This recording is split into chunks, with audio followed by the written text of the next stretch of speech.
Jésus-Christ est mon Seigneur, le seul chemin vers mon Dieu. Jésus-Christ est mon Seigneur, il a lavé mes péchés. Jésus-Christ est mon Seigneur, l'obscurité s'est effondrée. Jésus-Christ est mon Seigneur, le roi des rois que je blâme. Jésus est Christ.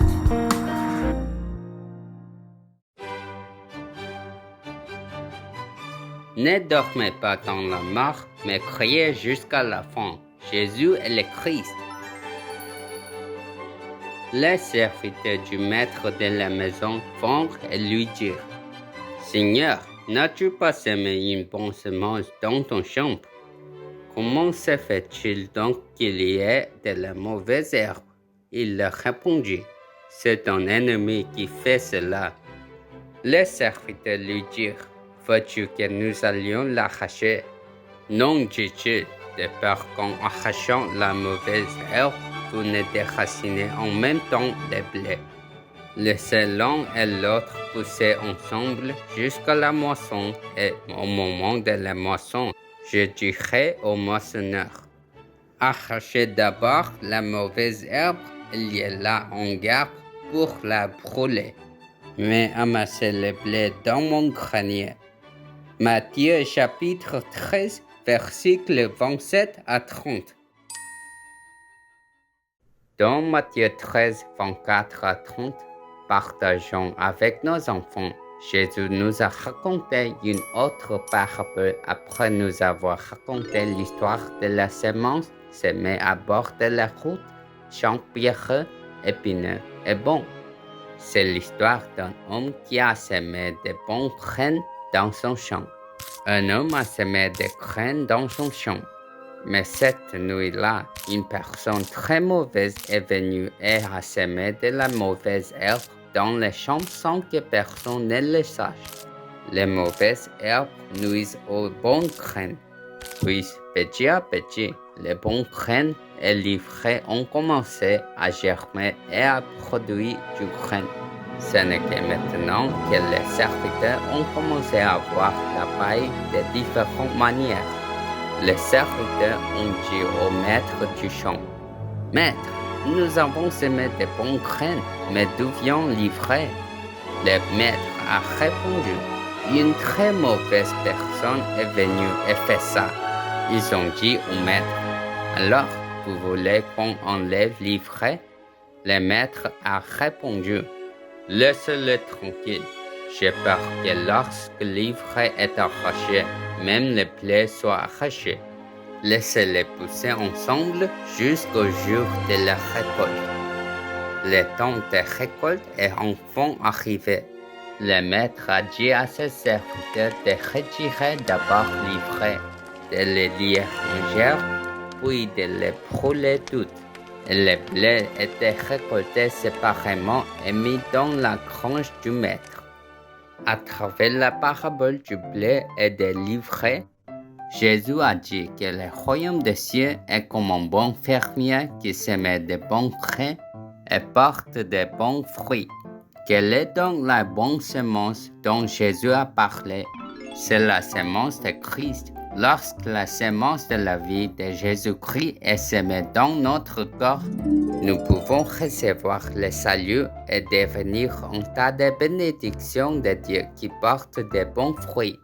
Cependant, si nous plantons la semence de Christ de Genèse 3:15 dans nos corps, il y a ce qui nous empêche de recevoir la source de bénédiction qui jaillit du Christ. Comme la parabole de Jésus où un homme mauvais est venu dans les bons champs où de bons grains ont été semés pendant que nous dormions et a semé de l'ivraie sans qu'une personne ne le sache. Mais maintenant, nos ennemis comme Satan, les mauvais esprits et les démons ont semé l'ivraie dans les champs de nos cœurs. C'est pourquoi nous ne devons pas dormir dans le sommeil de la mort spirituelle, afin que le nom du Christ ne soit jamais ôté. Même aujourd'hui, si vous êtes pris au piège de mauvaises pensées ou de mauvaises émotions qui vous empêchent de recevoir la parole de Dieu, vous devez les chasser maintenant au nom du Christ. C'est pourquoi nous devons éveiller nos âmes en invoquant le nom de Jésus-Christ jusqu'à la fin pour porter de bons fruits. Jésus est le Christ. Nous sommes enfants de Dieu. Tous les problèmes sont finis. Satan va-t-en, rempli du Saint-Esprit. Évangélisation mondiale. Jusqu'à la fin de la terre, nous serons témoins. Pourquoi Dieu le Créateur a-t-il fait écrire la Bible? Comme il est dit dans Jean 20, 31, afin que nous croyions que Jésus est le Christ, le Fils de Dieu, et que nous ayons la vie au nom du Christ. La Bible dit que Dieu a envoyé son Fils unique, Jésus-Christ, afin que nous ne périssions pas du péché originel de Genèse 3, mais que nous soyons sauvés. Alors, quelle est la première chose que tout le monde devrait faire? Tous doivent recevoir Jésus-Christ, la postérité de la femme de Genèse 3:15 et être sauvés. Adam et Ève ont été créés à l'origine à l'image de Dieu et sont nés en tant qu'êtres spirituels heureux. Mais trompés par les mensonges de Satan qui ont apporté le vide, chaos et ténèbres sur cette terre, ils ont laissé la parole de Dieu que si vous mangez du fruit défendu, vous mourrez sûrement, et est tombé dans le péché, dans un état spirituel de mort. C'est ce qu'on appelle le péché originel. Parce que tout le monde dans ce monde est un descendant d'Adam qui a désobéi la parole de Dieu, tout le monde qui est né de la semence de l'homme est destiné à recevoir des malédictions et des calamités à cause du péché originel. Né comme enfants du diable, les menteurs, l'avare, les malhonnêtes, l'esprit menteur n'ont d'autre choix que de souffrir des maladies spirituelles, autant de maladies incurables. Par conséquent, Dieu a envoyé son Fils unique, Jésus-Christ, sur cette terre pour sauver l'humanité du pouvoir du péché, de la mort et de l'enfer. Il est le Jésus-Christ, le Messie, la postérité de la femme de Genèse 3:15, qui a écrasé la tête de Satan.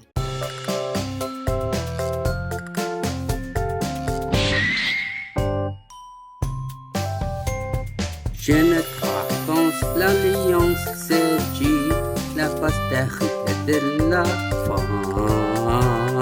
Jésus-Christ complètement écrasé la tête de Satan. Yeah!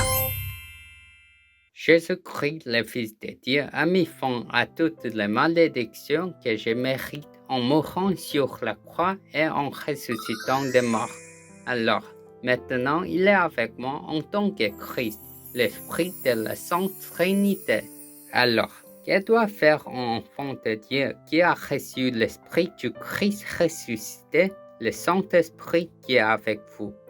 Au nom du Christ, le vrai prêtre, détruisez le pouvoir du péché, des malédictions et des désastres dans votre corps. Et Christ, le vrai prophète, est toujours avec vous comme le chemin, la vérité et la vie.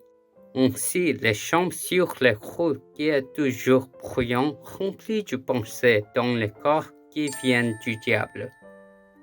Les champs pierreux qui empêchent la parole de Dieu de s'enraciner dans ton âme.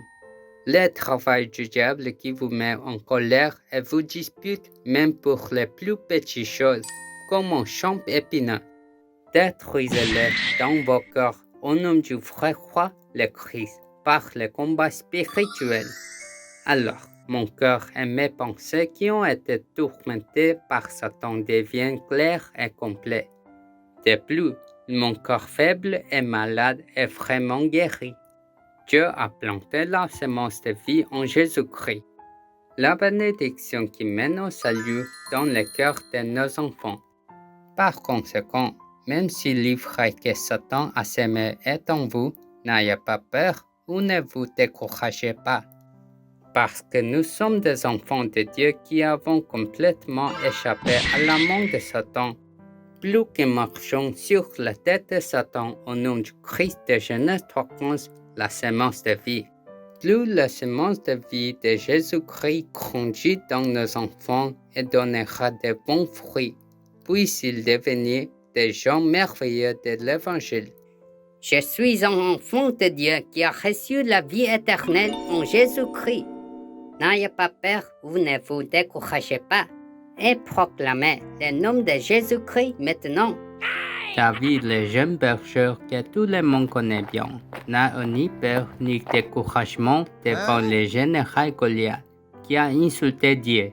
Quand David a combattu Goliath, il n'a pas combattu avec une épée ou un javelot. Avec la postérité de la femme de Genèse 3:15, le nom de Jésus-Christ qui est avec David, il a vaincu Goliath d'un seul coup.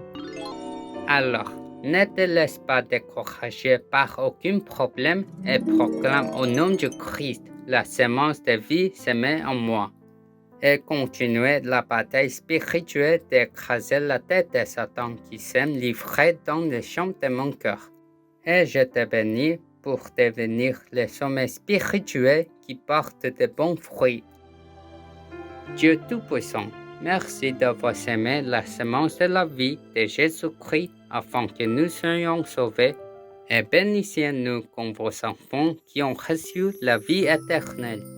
Maintenant, nous continuons la bataille spirituelle avec la semence de vie de Christ pour écraser la tête de Satan et devenir des sommets spirituels qui portent de bons fruits pour sauver les 237 pays. Nous prions au nom de Jésus-Christ. Amen.